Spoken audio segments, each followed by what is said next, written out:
esta noche. Y ¿saben algo, hermanos? Nosotros podemos ver en el mundo, en la vida, que el ser humano siempre va a buscar algo para evitar la muerte, ¿no es cierto? Hay tecnología que nos ayuda en términos médicos, ¿no es cierto? Hay mejores cuidados médicos con esa tecnología.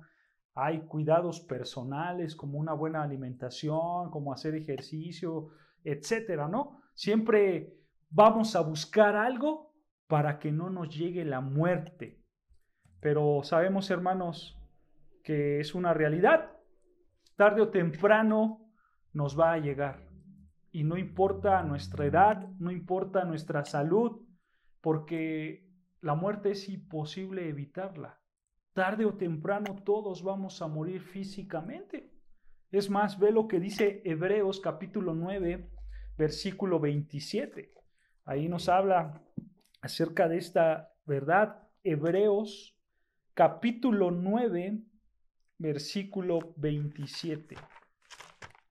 Una verdad que a la luz de las Escrituras podemos ver que no la vamos a poder evitar. Y dice Hebreos capítulo 9, versículo 27, y dice: y de la manera que está establecido para los hombres, que mueran una sola vez, y después de esto el juicio.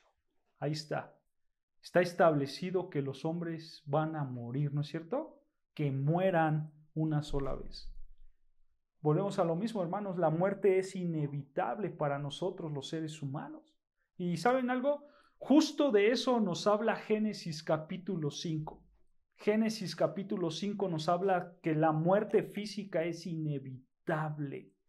Y en la Biblia, hermanos, realmente nosotros vemos a personas que, por un lado, podemos ver que sí, todo ser humano está condenado para morir, pero en la Biblia también vemos que hay personas que no murieron. Pero esas personas que no murieron, pues se cuentan con las manos, porque el no morir, eso no es lo normal.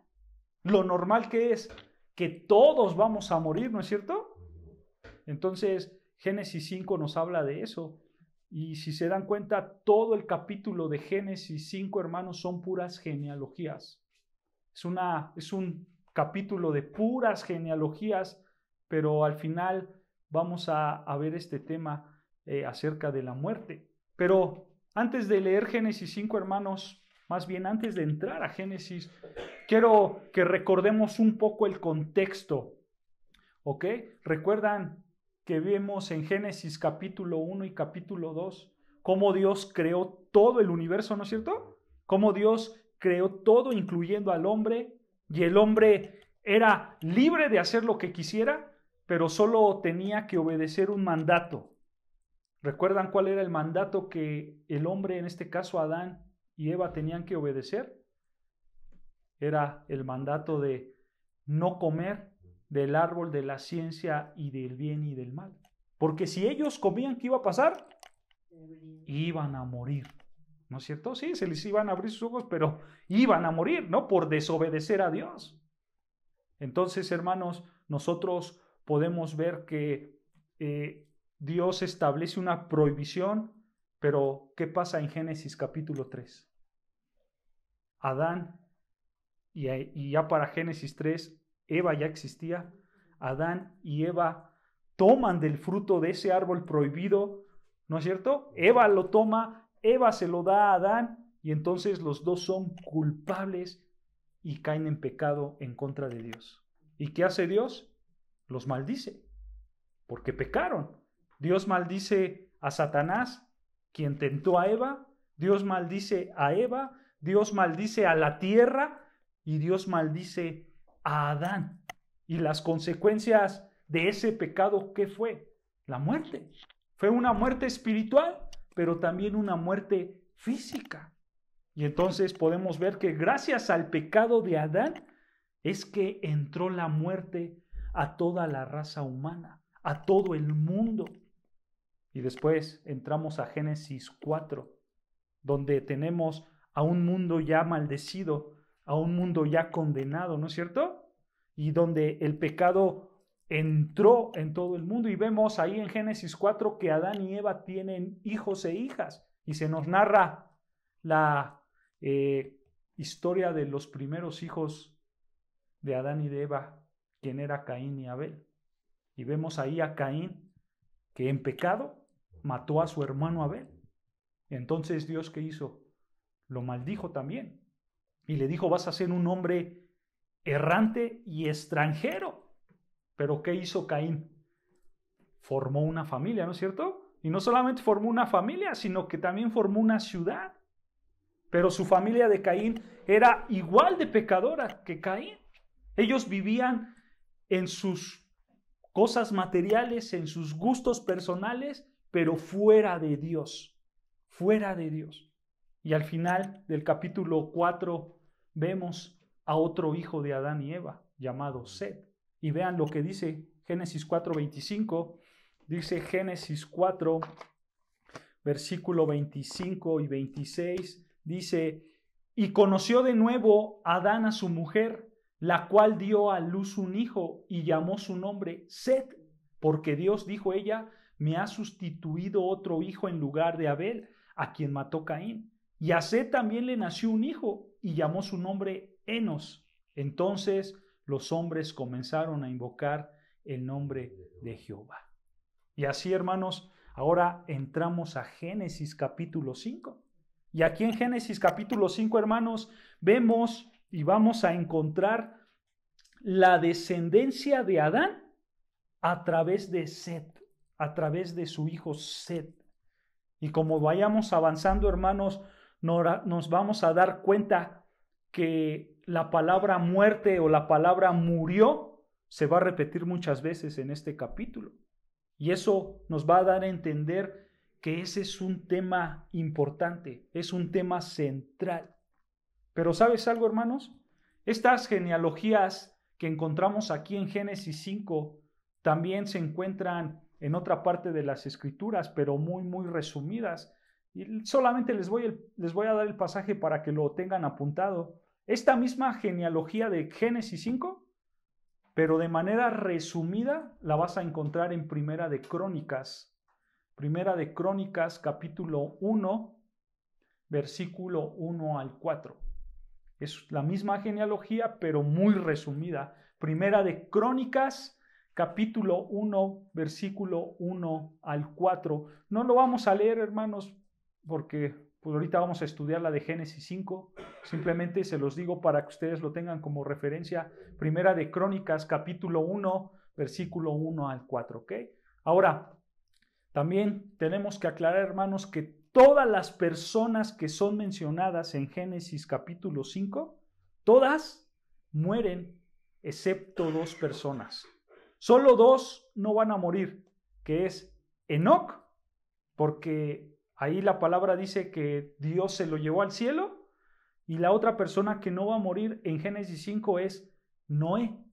¿Por qué Noé no va a morir? Porque más adelante Noé va a morir, pero hasta el capítulo 9. Aquí en este capítulo 5, Noé todavía no muere, ¿ok?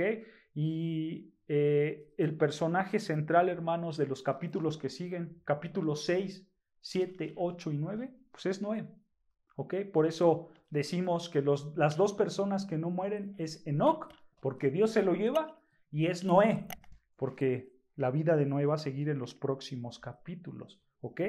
Entonces ya llegaremos ahí con Noé, pero ahora vamos a estudiar Génesis capítulo 5. Si me acompañan, hermanos, ya teniendo esta pequeña introducción, si me acompañan a Génesis capítulo 5, no lo vamos a leer todo, hermano, porque son puras genealogías, entonces vamos a ir avanzando versículo por versículo, ¿ok? Entonces vean, dice Génesis capítulo 5, versículo 1, dice así, Génesis capítulo 5, versículo 1. Este es el libro de las generaciones de Adán. Detengámonos aquí, hermanos. Nota la palabra generaciones. Aquí Moisés está escribiendo y está diciendo que este es el libro de las generaciones de Adán. Esa palabra de generaciones se puede traducir como registro. O sea, este es el libro de los registros de Adán. O sea, hermanos, Este capítulo se va a concentrar en la descendencia de Adán por medio de Set. Pero aquí únicamente se van a mencionar a 10 familias. ¿Ok? Aquí, hermanos, estas 10 familias nos van a indicar que esta genealogía solo es una muestra. ¿Ok? Esta genealogía que nos va a presentar Moisés, que es el autor de Génesis, aquí en Génesis capítulo 5, es una genealogía reducida, no es una genealogía completa. No, aquí no vemos a todos los descendientes de Set, solo vamos a ver a algunos descendientes de Set. Ahora, esto, hermanos, no nos tiene que sorprender porque el Espíritu Santo, quien ha inspirado otras genealogías, y nosotros podemos ver que tanto en el Antiguo como en el Nuevo Testamento, cuando el Espíritu Santo inspira otras genealogías, la idea es la misma. No se explican todas las genealogías, no se explican a todos los descendientes. Simplemente se explica a unos cuantos, a los más importantes. ¿Por qué pasa esto, hermanos? Porque obviamente el autor solamente tiene el propósito de relacionar una persona con un descendiente que él quiere hablar, ¿no es cierto? Por ejemplo, igual no lo vamos a leer, pero para que tengas una idea, ya después tú lo lees en tu casa, ahí en Ruth capítulo 4, versículo 18 al 20, Ruth capítulo 4, versículo 18 al 22, perdón. Ruth capítulo 4, versículo 18 al 22. Ahí vamos a poder ver una genealogía también, pero esta genealogía está relacionada con Ruth y con Isaí, el papá de David, ¿no? Obviamente no se nos muestra toda la genealogía, pero se nos muestra la importancia que tenía la familia de Ruth, a la cual ella iba a entrar, ¿ok? Porque sabemos, hermanos, que por medio de esta descendencia, ¿quién llegó? El Mesías, ¿no es cierto? Por medio de la descendencia que iba a tener ahora Ruth y Boz, por medio de esa descendencia iba a llegar a David, y por medio de David ya después vemos que es el Mesías. Entonces, hermanos, todas las genealogías solo mencionan a los más importantes, no a todos, solo a los más importantes. Y es en el caso de Génesis capítulo 5. ¿Ok? Ahora, algo también importante, hermanos, que tenemos que entender, cuando nosotros leemos las genealogías, cualquiera genealogía, tú te vas a dar cuenta que se menciona mucho la palabra hijos o hijas, ¿ok? Pero esa palabra de hijos o hijas no necesariamente quiere decir que es el hijo o la hija del que se está mencionando. Probablemente sea un nieto, probablemente sea un bisnieto o cualquier otro descendiente, pero los hebreos así lo usaban. Es más, por ejemplo, vean lo que dice Mateo 1:1, para que ustedes lo puedan ver. Mateo capítulo 1, versículo 1, vean lo que dice Mateo capítulo 1, versículo 1. Vean lo que dice la palabra de Dios, Mateo 1:1. Dice así: libro de la genealogía de Jesucristo, hijo de David, hijo de Abraham. Sabemos, hermanos, que en términos biológicos Jesucristo no fue hijo de David y tampoco fue hijo de Abraham, pero nota que se usa la palabra hijo para describir a un descendiente de esa persona, ¿no es cierto? Bueno, entonces esa es la idea. En todas las genealogías vamos a ver esta palabra. Y tal persona fue el hijo de tal persona, pero a lo mejor probablemente no sea su hijo directo, a lo mejor es su nieto o su bisnieto o su descendiente lejano. ¿Ok, hermanos? Entonces tenemos solamente que tener eso en mente cuando estudiamos las genealogías. ¿Ok? Entonces, ahora sí, regresando a Génesis capítulo 5, versículo 1. Génesis capítulo 5, versículo 1 dice: este es el libro de las generaciones de Adán. El día en que creó Dios al hombre, a semejanza de Dios lo hizo. Esto ya lo estudiamos ahí en Génesis 1:26. ¿Recuerdan donde Dios dijo: y haremos al hombre a nuestra imagen, conforme a nuestra semejanza? ¿No es cierto? Y vean, versículo 2 dice: varón y hembra los creó y los bendijo y llamó el nombre de ellos Adán. Y el día que fueron creados, y vivió Adán 130 años y engendró un hijo. Fíjense, hermanos, detengámonos ahí tantito. Fíjense, en hebreo, esta última frase, y engendró un hijo, en hebreo se traduce como engendró a su semejante. No, en el hebreo original no dice y engendró un hijo, sino dice engendró a un semejante. Ahora, vean algo. Dice el versículo 3 que ¿cuántos años vivió Adán antes de concebir a su hijo? 130, ¿no es cierto? Adán vivió 130 años y después engendró a su hijo. Pero si tú lees el versículo 5, ¿qué dice? Versículo 5: y fueron todos los días que vivió Adán 930 años y murió. O sea, hermanos, ¿esto es sentido figurado o es real? Porque estas palabras pueden sonar irreal. ¿Cómo que Adán vivió 900 años?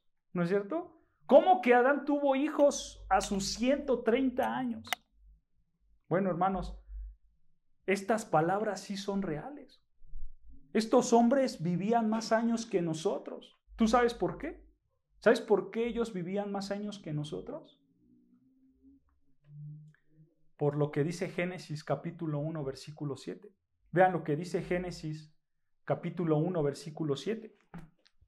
Aquí podemos ver por qué ellos vivían más años que nosotros. Génesis capítulo 1, versículo 7. Aquí Dios está describiendo cómo crea los cielos cuando estaba formando la tierra. Y vean lo que dice: e hizo Dios la expansión. Esta palabra de expansión es los cielos. E hizo Dios los cielos y separó las aguas que estaban debajo de la expansión, o sea, debajo del cielo, y de las aguas que estaban sobre la expansión, sobre el cielo. Y fue así, y llamó Dios a la expansión cielos, y fue la tarde y la mañana el día segundo. Vean, hermanos, aquí podemos ver que el Señor está creando los cielos, pero nota que dice el texto que en este cielo que creó Dios, abajo y arriba, ¿qué había? Agua, ¿no es cierto? Las aguas, hermanos, que estaban abajo del cielo son las aguas subterráneas, que hasta el día de hoy tenemos aguas subterráneas. Pero las aguas, hermanos, que estaban arriba del cielo, estas aguas, hermanos, se refiere, los teólogos así lo explican, como a un tipo de bóveda que cubría toda la tierra. Era agua que cubría toda la tierra, que parecía un tipo de bóveda. Y esto es importante entenderlo, hermanos, porque esta agua que estaba cubriendo toda la tierra servía como un tipo de invernadero. ¿Qué quiere decir esto? Que dentro de la tierra, como el agua cubría la tierra, pues no había movimientos fuertes de aire. O sea, no existían los huracanes, no existían los frentes fríos, tampoco había cambios drásticos de temperatura, porque esta bóveda de agua, este tipo de invernadero, hacía que el ambiente fuera totalmente perfecto. Los rayos ultravioleta del sol no penetraban como penetran el día de hoy, que hasta te queman, ¿no es cierto? En aquella época, gracias a esta esfera de agua que rodeaba toda la tierra, los rayos ultravioleta se filtraban. Y entonces, todo esto, hermanos, ¿qué provocaba? Esto provocaba que la vida en la tierra fuera diferente a lo que conocemos el día de hoy. Por esta razón es que también existían los dinosaurios en esta época. En esa época existían los dinosaurios y vivían en esa época. Los dinosaurios se extinguieron porque después del diluvio, y ya lo vamos a ver, hermanos, el ambiente cambió drásticamente después del diluvio. Porque, ¿qué pasó, hermanos? Con el diluvio podemos nosotros ver que esta cubierta de agua que cubría la tierra, ¡pum!, por así decirlo, se cayó, ¿no? Se desprendió. Entonces, pues esa cubierta dejó de existir. Y entonces el cambio climático fue un cambio total, un cambio drástico. Ahora sí los rayos del sol, ahora sí ya entraban más fuerte, ahora sí los vientos eran más fuertes, ahora sí los huracanes entraban. Entonces, después del diluvio, hubo un cambio muy grande en todo nuestro ecosistema. A tal grado, hermanos, que cuando llegamos después del diluvio, las personas empezaron a vivir 150, 200 años y quizás un poco más, pero ya no vivían 800, ya no vivían 900 años como antes del diluvio. ¿Por qué? Porque cuando fue el diluvio todo cambió. Entonces, hermanos, cuando nosotros vemos que Adán vivió muchos años, pues fue porque la atmósfera de la tierra en la cual él vivía, pues le ayudaba a vivir muchísimos años, a él y a todos los que vivían en esa época. Y por eso dice Génesis 5, vean, Génesis 5, versículo 3, dice, y vivió Adán 130 años y engendró a un hijo a su semejanza, conforme a su imagen, y llamó su nombre Set. Ahora, nota la frase, y engendró un hijo a su semejanza conforme a su imagen. Esto, hermanos, es interesante, porque cuando Adán fue creado, ¿a qué imagen y a qué semejanza fue creado Adán? A la de Dios, ¿no es cierto? Entonces, cuando nos dice que su hijo de Adán tenía la misma imagen y la misma semejanza que él, implícitamente nos está diciendo el texto que sus descendientes también iban a tener la imagen y semejanza de Dios, aunque ya iba a ser distorsionada por el pecado. Pero todo ser humano es a la imagen y semejanza de Dios, porque todo ser humano viene de Adán. Pero también esta frase, y engendró un hijo a su imagen conforme a su semejanza, esta frase también apunta a que la naturaleza pecaminosa de Adán fue transferida a sus descendientes. De esta manera, hermanos, nosotros podemos ver que toda la humanidad hereda la naturaleza pecaminosa de Adán. Esta frase apunta a esas dos verdades. Somos a la imagen de Dios, pero ahora manchados por el pecado de Adán. ¿Ok? Y así eran los hijos de Adán hasta el día de hoy. Y vean, versículo 4, dice versículo 4, y fueron los días de Adán después que engendró a Set 800 años y engendró hijos e hijas. Nota que alrededor de esos 800 años tuvo hijos e hijas. Nosotros, a lo mejor, hermanos, con la bendición de Dios apenas si llegamos a los 90 años, ¿no es cierto? Pero a pesar que llegamos a esas edades, para nosotros ya es imposible tener hijos a esas edades, ¿no? Pero para Adán y la época en la que Adán vivió, ellos a sus 800 años ya tenían muchísimos hijos. Y otra vez lo repito, esto pasaba porque era un mundo diferente. Antes del diluvio era un mundo diferente. Y por supuesto, hermanos, ellos eran más perfectos que nosotros, ya que el pecado apenas iba empezando a entrar. Entonces, ellos se reproducían aún más rápido. Las mujeres aguantaban muchos partos. Por eso, para esta época de la tierra, nosotros podemos ver que ya estaba muy poblada. muy, muy poblada. Y aparte, añade, hermanos, que ellos se casaban entre hermanos, entre familiares. Entonces, la tierra se pobló aún más rápido. Ya lo vimos la clase pasada, ¿no es cierto? Llegamos a Moisés con la ley de Dios y Dios ahí les dice que juntarse ahora entre familiares ya les sería pecado. Dios prohíbe ya las relaciones entre familiares. Pero antes, cuando no había ley, cuando los genes de los primeros hombres eran buenos, eran perfectos, mejores que nosotros, ahí sí se juntaban entre hermanos y aparte, pues obedecían al mandato de Dios, ¿no? ¿Cuál fue el mandato que Dios le dio a Adán y Eva? Multiplicarse, ¿no es cierto? Y fructificar la tierra, ¿no? O sea, llena la tierra de hijos, de hijas. Y ese mandato, pues obviamente también era para la humanidad, ¿no? Pero, por otro lado, también vemos el mandato que Dios dio, y era que si tú comías de ese árbol, pues ibas a morir. Y eso pasó. En ese instante Adán murió espiritualmente, pero tarde o temprano Adán iba a morir físicamente. Y así pasó. Vean, versículo 5. Versículo 5. Y fueron todos los días que vivió Adán 930 años y murió. Y murió. Nota, la palabra de Dios se cumple, hermanos. Tarde o temprano Adán tenía que morir. Vemos que Dios le dijo, Adán, fructifícate, y él se fructificó, ¿no es cierto? Pero por otro lado le dijo a Adán, no comas de ese árbol porque vas a morir. Comieron y murieron. Murieron. Hermanos, quiero que te des cuenta, Dios cumple su palabra.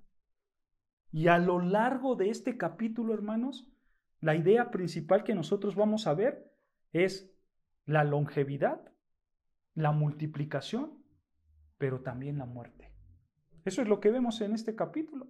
Date cuenta y en cada genealogía que vamos a estar leyendo, va a haber un hombre que vive mucho, un hombre que se multiplica y un hombre que se muere. Eso es lo que nos está enseñando aquí. Pero nota, todo lo que Dios dice, al final lo va a cumplir. Si el hombre peca, el hombre muere. Vean, dice Juan 17:17, que estas palabras de Juan nos afirman que Dios es un Dios que cumple. ¿Pero por qué razón cumple? Vean, Juan 17:17. El Evangelio de Juan, capítulo 17, versículo 17. El Evangelio de Juan. Dice así el Evangelio de Juan. Santifícalos en tu verdad. Y escucha, tu palabra es verdad. La palabra de Dios es verdad. Y todo lo que Dios dice es que verdadero. Es verdad. O sea, en otras palabras, hermanos, todo lo que Dios dice, Él lo va a cumplir hasta el más mínimo detalle porque su palabra es verdad, no es mentira. Ahora, hermanos, entender esto nos debe de dar una confianza enorme en el Señor. Porque cuando tú lees la Biblia, tú estás leyendo esa verdad. ¿Y de dónde sale esa verdad? De Dios. Porque Él es la fuente de la verdad, ¿no es cierto? Y entonces, cuando tú lees las Escrituras, tú debes de estar confiado que todo lo que digas aquí se va a cumplir. O ya se cumplió, o se cumplirá. Pero Dios lo va a hacer, porque su palabra es verdad. Y nosotros podemos descansar en esta bendita palabra, hermano. Porque cuando Dios te dice, busca primeramente el reino de Dios y su justicia, y todas las demás cosas se te darán por añadidura, tú tienes que creer esa verdad. Tú tienes que creer que primero tienes que santificar tu vida y después Dios te va a bendecir con lo que necesitas. Pero cuando Dios dice, deja tus cargas pesadas en mí, que yo te haré descansar, tú tienes que creer en esa palabra. Tú tienes que creer que realmente tú puedes depositar tus cargas y que Dios te va a dar un alivio, una paz en tu corazón, en tu alma. ¿Por qué? Porque su palabra es verdad. Y todo lo que Él dice es verdadero. Así como Adán. Adán, si comes de ese fruto, vas a morir. ¿Y qué pasó? Murió. Llegó a sus 930 años y murió. Porque la palabra de Dios es verdadera, hermanos.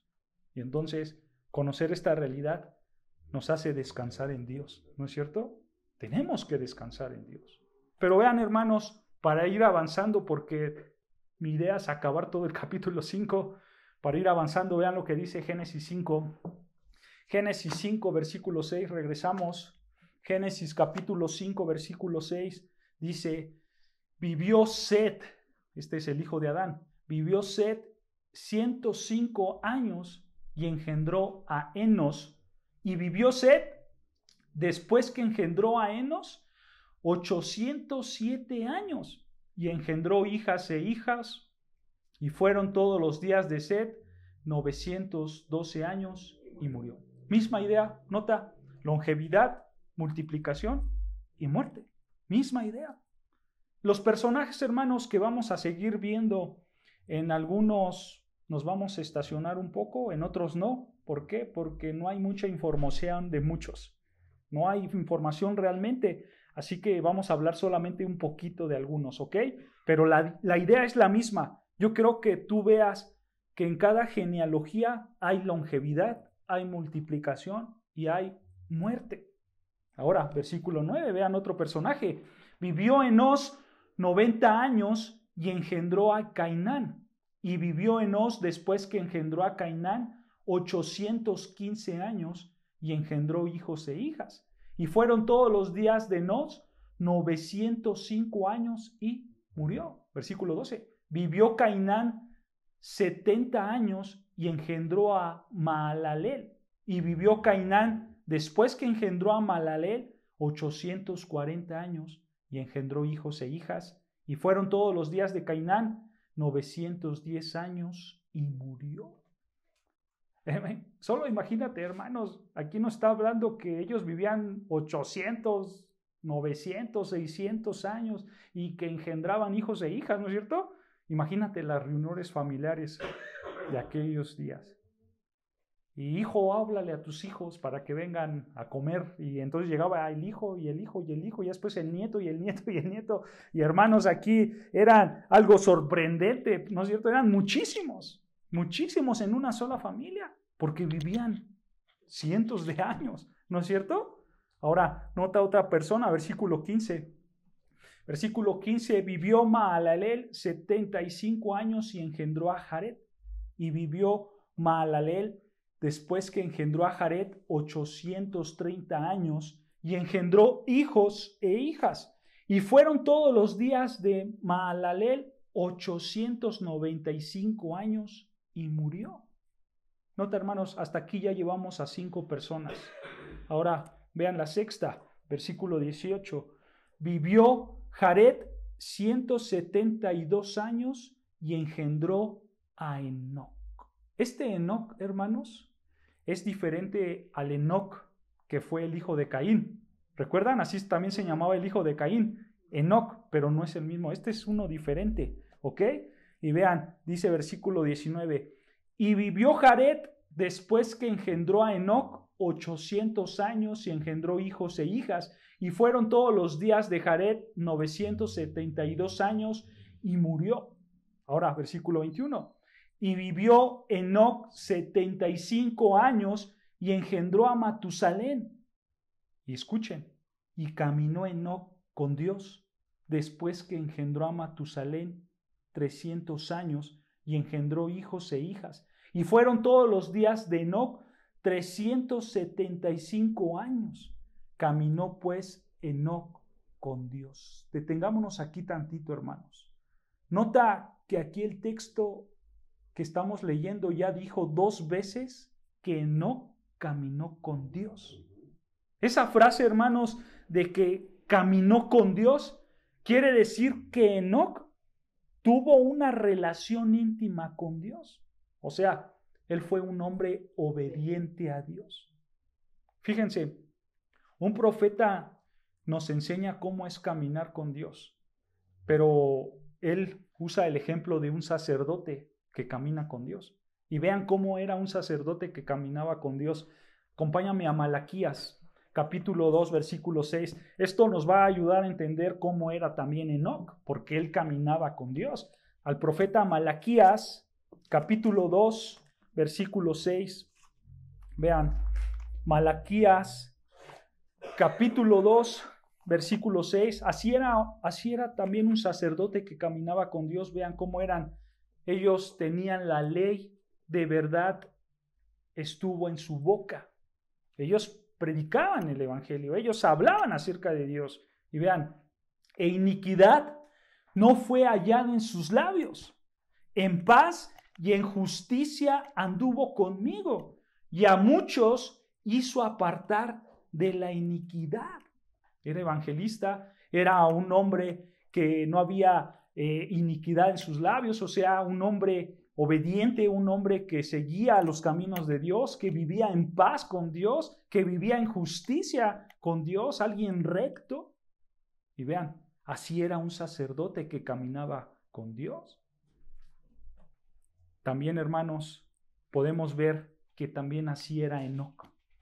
Enoc, que caminaba con Dios, era un hombre que cumplía con todas estas características de Malaquías capítulo 2 versículo 6.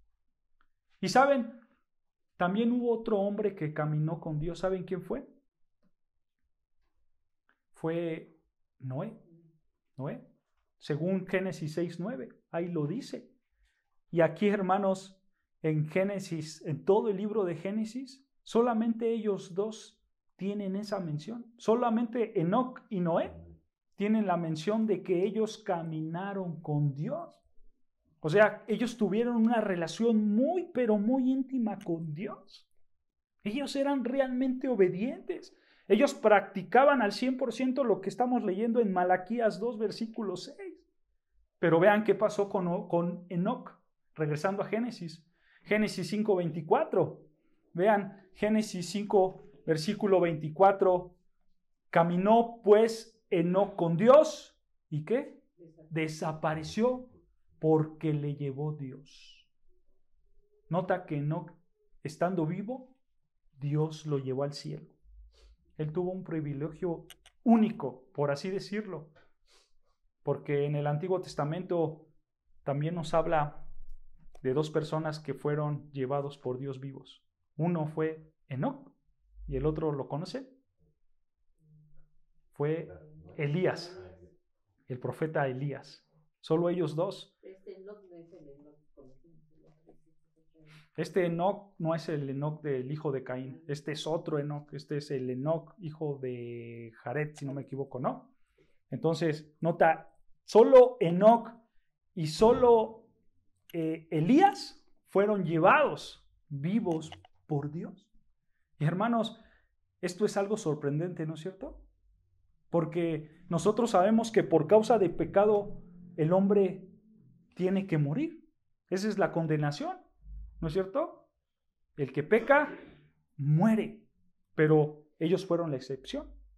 Yo creo que a todos nosotros o a todo el mundo nos gustaría vivir esta experiencia como la que vivió Enoc, ¿no es cierto? El no morir, el ser llevados vivos delante de la presencia de Dios. ¿A poco no? Claro, eran hombres que realmente seguían a Dios. Pero ¿tú sabes algo, hermanos? ¿Tú sabes que un verdadero cristiano también puede vivir esta experiencia? Un verdadero cristiano, ¿tú sabes que también puede ser llevado vivo al cielo? ¿Por qué lo digo, hermanos?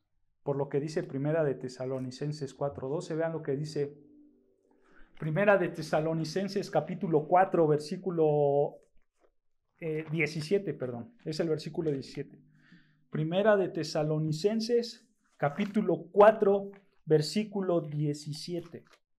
Vean lo que dice ahí Pablo a los hermanos de Tesalónica. Primera Tesalonicenses capítulo 4, versículo 17. Dice: luego nosotros, los que vivimos, los que hayamos quedado, escucha, seremos arrebatados juntamente con ellos en las nubes para recibir al Señor en el aire, y así estaremos siempre con el Señor. O sea, va a haber verdaderos creyentes que serán arrebatados vivos al cielo. Y esto por medio de lo que se le conoce como el rapto o el arrebatamiento, ¿no es cierto? O sea, realmente va a haber creyentes que van a experimentar lo que experimentó Enoc. Pero, ¿cuándo sucederá el rapto, hermanos? Pues no lo sabemos. Puede ser hoy, en un ratito, puede ser en un año, en 100 años. No lo sabemos, hermanos. Solo lo sabe el Señor. Y ya si nos toca, hermanos, pues qué bueno, ¿no es cierto? Vamos a pasar lo mismo que pasó en Enoc. Seremos llevados vivos al cielo. Entonces, nota, esto es algo que un verdadero creyente va a poder experimentar. Pero bueno, Enoc, hermanos, tuvo esa experiencia y fue una bendición para él. Pero quizás alguien pueda preguntar, a ver, si Enoc fue llevado vivo al cielo, entonces, ¿eso quiere decir que él fue salvado por sus obras? Porque él fue llevado para salvación. Él ya está en el cielo. Entonces, ¿eso quiere decir que él fue salvado por sus buenas obras? ¿Él fue salvado porque caminó con Dios? La respuesta, hermanos, es no. La salvación del hombre nunca ha sido por obras. Y hablando de Enoc, vean lo que dice Hebreos 11:5. Aquí nos dice por qué Enoc fue llevado, por qué Enoc fue salvado. Hebreos capítulo 11, versículo 5. Hebreos 11, versículo 5. Vean lo que dice Hebreos 11:5. Escucha, por la fe Enoc fue traspuesto. Esa palabra de traspuesto, hermano, es movido. O sea, fue movido de la tierra al cielo. ¿Ok? Esa es la idea de la palabra traspuesto. Movido de un lado a otro. Por la fe Enoc fue traspuesto para no ver muerte. Y no fue hallado porque lo traspuso o porque lo movió Dios. Y antes que fuere traspuesto o movido, tuvo testimonio de haber agradado a Dios. O sea, nota, hermanos, que Enoc fue llevado al cielo porque agradó a Dios, dice al final. Tuvo testimonio de haber agradado a Dios. Pero nota la razón por la cual agradó a Dios. Versículo 6 dice, pero sin fe es imposible agradar a Dios, porque es necesario que el que se acerca a Dios crea que le hay y que es galardonado de los que le buscan. O sea, Enoc no se salvó por sus buenas obras. Enoc no se salvó porque caminaba con Dios, sino que Enoc fue llevado al cielo porque tuvo fe en Dios, porque creyó en Dios. Y esa fe le contó como justicia, así como Abraham. ¿No es cierto? Porque nota, hermanos, que tú le agradas a Dios cuando tú tienes fe en Él, cuando tú crees en Él. Por eso dice versículo 6, pero sin fe es imposible agradar a Dios. ¿Tú quieres agradar a Dios? Tienes que tener fe primeramente en Él. Tienes que creer primeramente en Él. ¿No es cierto? Pero nota que no solamente es decir yo tengo fe y ya, no. Dice aquí que Enoc tuvo fe y cómo él demostró su fe, agradando a Dios. O sea, obedeciendo a Dios. No solamente es decir yo tengo fe y ya, no. Es decir, yo tengo fe y muestro por medio de mis obras que tengo fe. Y por eso la Escritura dice que Enoc caminaba con Dios. Porque la consecuencia de que él creía en Dios era su caminar con Dios. ¿Me doy a entender, hermanos? Y entonces, una vez que crees en Dios, una vez que obedeces a Dios, pues eres justificado delante de Dios y llegas a la salvación por medio de Cristo. ¿No? Obviamente en la época de Enoc, pues, y en todo el Antiguo Testamento, pues no existía Cristo. Ellos tenían que creer en Dios, en el Mesías, que iba a enviar el Padre para salvación, ¿no? Una vez que llega Cristo, nosotros sabemos que nuestra fe la tenemos que poner en Cristo, creer en Cristo como nuestro Señor y Salvador, obedecerlo, y en ese instante llega la justificación en nosotros, ¿no es cierto? Entonces, nota, hermanos, que Enoc, pues realmente sí es un hombre digno de imitar. Tenemos que imitar lo que él hacía, caminar con Dios, porque él se gozaba en tener una relación íntima con Dios. Él se gozaba en obedecer a Dios, en predicar la palabra, en tener paz para con Él, el ser un hombre justo, recto. Y gracias a eso Él se ganó ese privilegio de irse vivo al cielo. ¿Se dan cuenta? Enoc es un hombre a imitar. Y entonces, regresando a Génesis 5:25, nosotros vemos que Enoc engendró a Matusalén. Y vean Génesis 5:25, dice así Génesis capítulo 5, versículo 25, vivió Matusalén 187 años y engendró a Lamec. Y vivió Matusalén, después que engendró a Malec, 782 años y engendró hijos e hijas. Fueron pues todos los días de Matusalén 979 años y murió. Matusalén, hermanos, es el hombre que más años vivió de esta genealogía. ¿Y sabían ustedes que él murió en el año que Dios trajo el diluvio? En ese año que Dios iba a traer el diluvio, Matusalén muere. Él vivió muchísimos años. Versículo 28, vean lo que dice. Vivió Lamec 182 años y engendró un hijo y llamó su nombre Noé, diciendo, este nos aliviará de nuestras obras y del trabajo de nuestras manos a causa de la tierra que Jehová maldijo. Nota, hermanos, que el consuelo que iban a tener los hombres iba a venir a través de la vida obediente de Noé. Pero, hermanos, hoy no me quiero meter con Noé, ya que más adelante vamos a estudiar más a fondo a Noé. Ahora, solamente quiero que veas que aquí Lamec pronuncia unas palabras para Noé, ¿no es cierto? Y dice que nos aliviará, el versículo 29, nos aliviará de nuestras obras y del trabajo de nuestras manos a causa de la tierra que Jehová maldijo. No se sabe, hermanos, por qué Lamec dijo estas palabras. No lo sabemos. A lo mejor tuvo un tipo de revelación especial, pero la realidad es que no sabemos por qué Lamec pronunció estas palabras para Noé. Pero lo que sí sabemos, hermanos, es que al final el Espíritu Santo es el que inspiró estas palabras y más adelante nosotros podemos ver que Noé pues sí cumplió estas palabras. Noé sí fue un hombre obediente a Dios. Por medio de Noé iba a llegar la salvación, ¿no es cierto? Esa es una realidad. Y vean, dice versículo 30, y vivió Lamec después que engendró a Noé 595 años y engendró hijos e hijas. Y fueron todos los días de Lamec 776 años y murió. Y siendo Noé de 500 años, engendró a Sem, a Cam y a Jafet. Vean este versículo 32, hermanos, ahora se convierte en el puente que nos va a llevar a la siguiente sección, que es la historia del diluvio. Y ahí, hermanos, vamos a poder ver que en esa historia el hombre más importante va a ser Noé, ¿ok? Pero ya que llegamos ahí lo vamos a estudiar a fondo, ¿ok? Y vean, así acabamos el capítulo 5 con estas genealogías. Ahora, hermanos, quiero hacer una pregunta.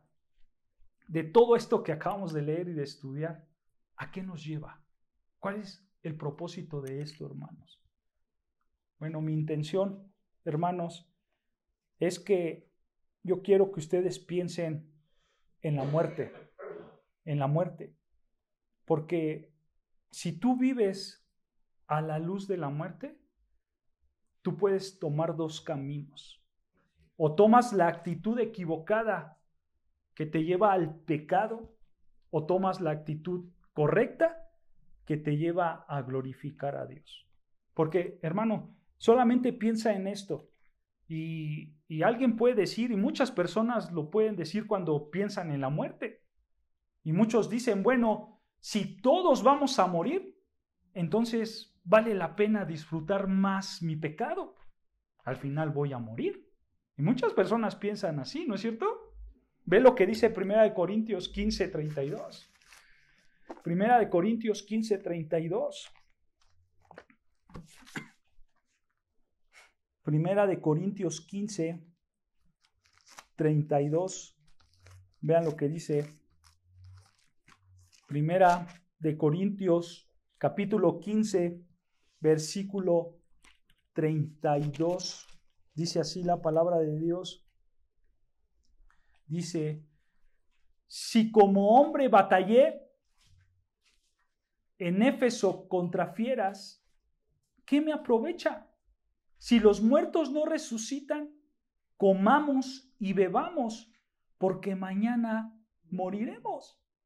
Nota, hermanos, aquí en su contexto está hablando una persona incrédula que no cree en la resurrección de nuestro Señor Jesucristo. Y esta persona está diciendo, si no hay resurrección de muertos, pues vamos a disfrutar la vida pecaminosamente antes que nos muramos, ¿no es cierto? Eso es lo que está diciendo este hombre. Y saben, la mayoría de los seres humanos piensan así. Cuando ellos piensan en la muerte, ellos dicen, pues mejor hay que disfrutar la vida, porque tarde o temprano nos vamos a morir, y entonces me tengo que dejar llevar por mis pecados para disfrutarlos.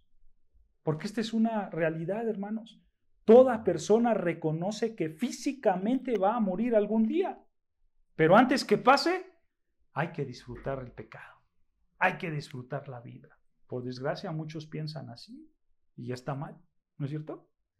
O a lo mejor, hermanos, hay una persona también incrédula, pero tiene otro enfoque. Por ejemplo, unos dicen, como vamos a morir, pues entonces no vale la pena vivir.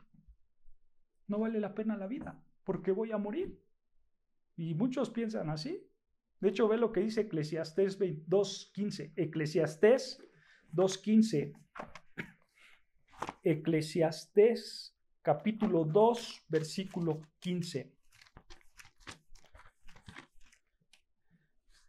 Eclesiastés capítulo 2, versículo 15. Mira lo que dice. Dice así la palabra de Dios. Eclesiastés capítulo 2, versículo 15. Dice, entonces dije yo en mi corazón. Estas son palabras de Salomón, ¿ok? Aquí está hablando Salomón y Salomón está diciendo, entonces dije yo en mi corazón. Escucha, ¿cómo sucederá al necio? Me sucederá también a mí. ¿Para qué? Pues he trabajado hasta ahora por hacerme más sabio. Y dije en mi corazón que también esto era vanidad, porque ni el sabio ni el necio habrá memoria para siempre, pues en los días venideros ya todo será olvidado, y también morirá el sabio como el necio. Aborrecí, por tanto, la vida, porque la obra que se hace bajo el sol me era fastidiosa, por cuanto todo es vanidad y aflicción de espíritu. Nota, hermanos, aquí Salomón buscaba vivir la vida al máximo, pero como él lo hacía fuera de Dios, llegó el punto que dijo, he disfrutado todo, pero me doy cuenta que todo es vanidad y que todos vamos a morir, y pues es mejor no vivir. Así está pensando Salomón, ¿no es cierto? Hay una desesperanza total. Y también es malo pensar así. También es malo decir, como voy a morir, pues entonces ya no vivo, ya no voy a vivir. Claro, es malo también hacer eso, hermanos. Otras personas que vemos, y esta perspectiva que les voy a mencionar ahora, hermanos, por desgracia la toman algunos creyentes, que también es malo. Y ellos dicen, como vamos a morir, y como soy creyente, pues voy a ir al cielo. Y entonces mejor me concentro en el cielo y me olvido de mis responsabilidades de esta vida. Mucha gente así piensa y mucha gente así pensó. Vean lo que dice 2 de Tesalonicenses 3:10. 2 de Tesalonicenses capítulo 3 versículo 10. 2 de Tesalonicenses capítulo 3 versículo 10. 2 de Tesalonicenses capítulo 3 versículo 10. Vean, dice así la palabra de Dios. 2 de Tesalonicenses 3:10. Porque también cuando estábamos con vosotros os ordenábamos esto. Estas son palabras de Pablo. Y Pablo les decía, si alguno no quiere trabajar, tampoco coma. Porque oímos que algunos de entre vosotros andan desordenadamente, no trabajando en nada, sino entremetiéndose en lo ajeno. A los tales mando y exhortamos por nuestro Señor Jesucristo que trabajando sosegadamente coman su propio pan. Nota que los hermanos de Tesalónica ya no querían trabajar. ¿Para qué trabajo si nos vamos a morir? Y aparte me voy a ir al cielo. Así pensaban. Y Pablo, ¿qué les decía? Hermano, no es así. Porque el que no trabaja, que no coma. O sea, nota, hermanos, que la perspectiva de estos creyentes era equivocada, ¿no es cierto? Ya que ellos se querían olvidar de todas las responsabilidades de su vida, porque según ellos decían, me voy a ir al cielo. Y obviamente, hermanos, pensar de esta manera es malo y daña tu testimonio. Es malo y daña tu vida, porque pensar así es pecaminoso, porque te olvidas de las responsabilidades que Dios te ha dado. ¿No es cierto? Entonces, hermanos, ¿cómo vivo yo a la luz de la muerte? ¿Pensando pecaminosamente o dándole la gloria a Dios? Porque así tenemos que vivir, dándole la gloria a Dios, ¿no es cierto? ¿Y yo cómo le doy la gloria a Dios cuando pienso en la muerte, hermanos? Hermano, si tú entiendes que tarde o temprano vas a morir, y como cristiano tú vives en arrepentimiento y fe en el Señor Jesucristo, entonces tú tienes la gloria garantizada. Tú vas a ser salvo, esa es una realidad.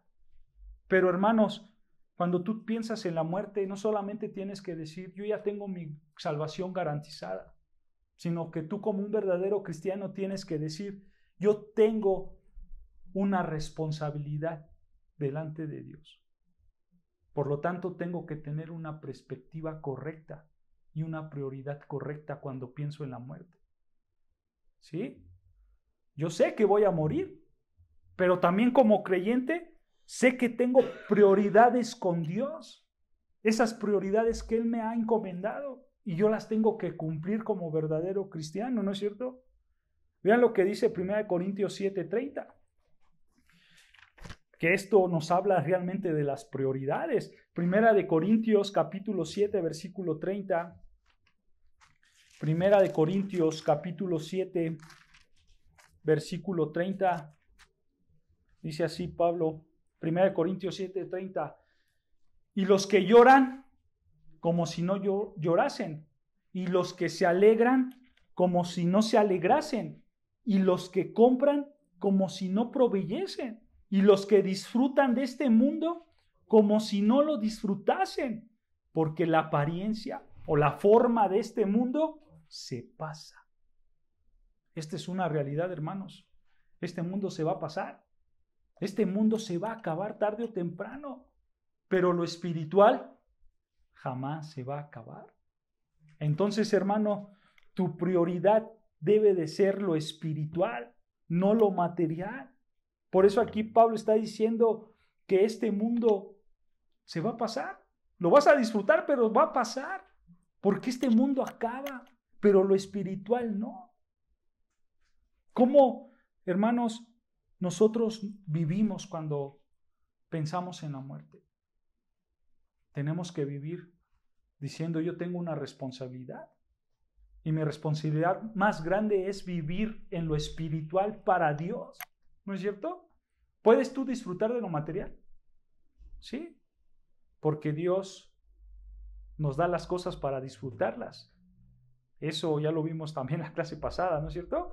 Dios nos da las cosas para que nosotros las disfrutemos. Pero esa es tu prioridad.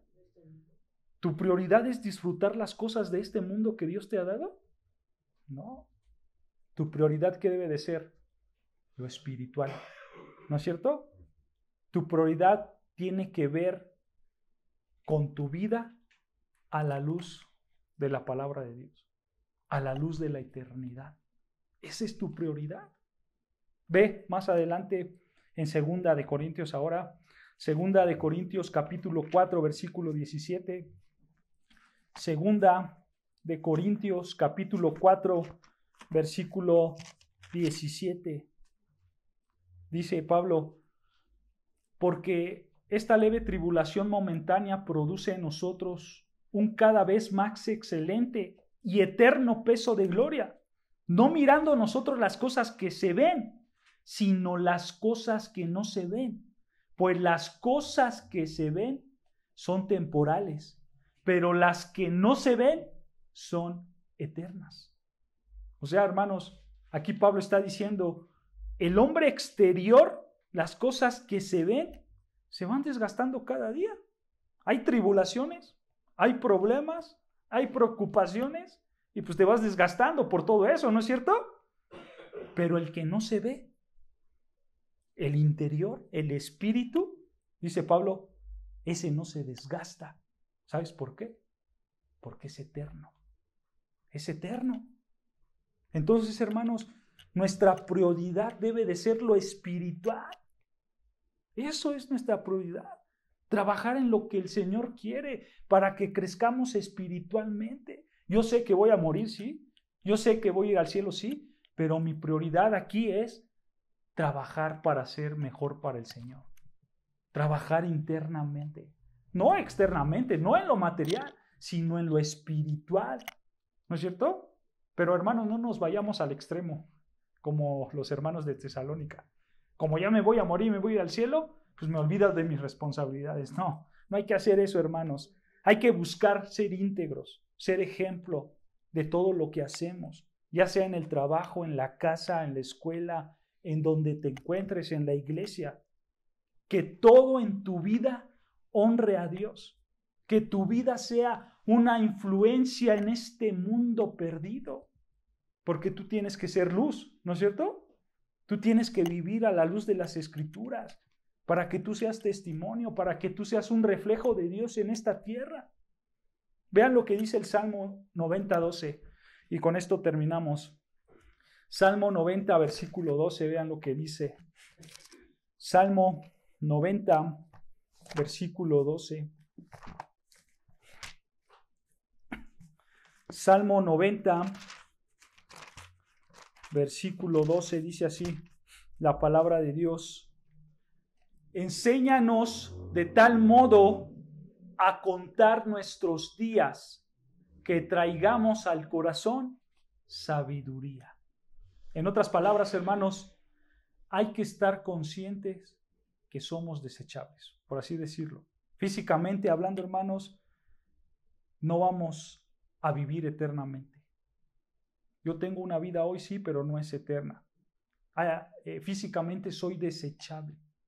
Hay que estar conscientes de eso. Pero que esa conciencia, hermanos, nos lleve a vivir en sabiduría. Es lo que está diciendo este salmo. Que nuestros días están contados, sí, pero eso nos va a llevar a vivir con sabiduría. O sea, a la luz de la gloria, siendo obedientes a Dios, cumpliendo con nuestras responsabilidades. Eso es lo que el salmista nos está diciendo. Tu vida va a pasar, tu vida va a acabar, pero que eso te lleve a ser obediente a Dios. Que eso te lleve a tener tus responsabilidades delante de Dios correctas. Esto quiere decir, hermanos, que ahora yo tengo que vivir solo leyendo la Biblia, solo orando, solo viniendo a la iglesia sin disfrutar las cosas del mundo. No, no estamos hablando de eso. Ya lo dijimos, Dios te permite disfrutar de estas cosas, dentro del marco bíblico, por supuesto, pero tú tienes que estar consciente, hermanos, que la prioridad no son las cosas de este mundo. La prioridad que es lo espiritual. ¿No es cierto? Y debes de vivir consciente de eso. Sé que un día yo voy a morir y por eso yo voy a disfrutar mi vida dentro del marco bíblico, dentro de las bendiciones que Dios me ha dado, pero me voy a esforzar aún más por vivir para la gloria de Dios, porque esa es mi responsabilidad como hijo de Dios. Así tú debes de pensar cuando piensas en la muerte. Yo vivo para la gloria de Dios hasta que llegue delante de su presencia. Amén, hermanos. Amén.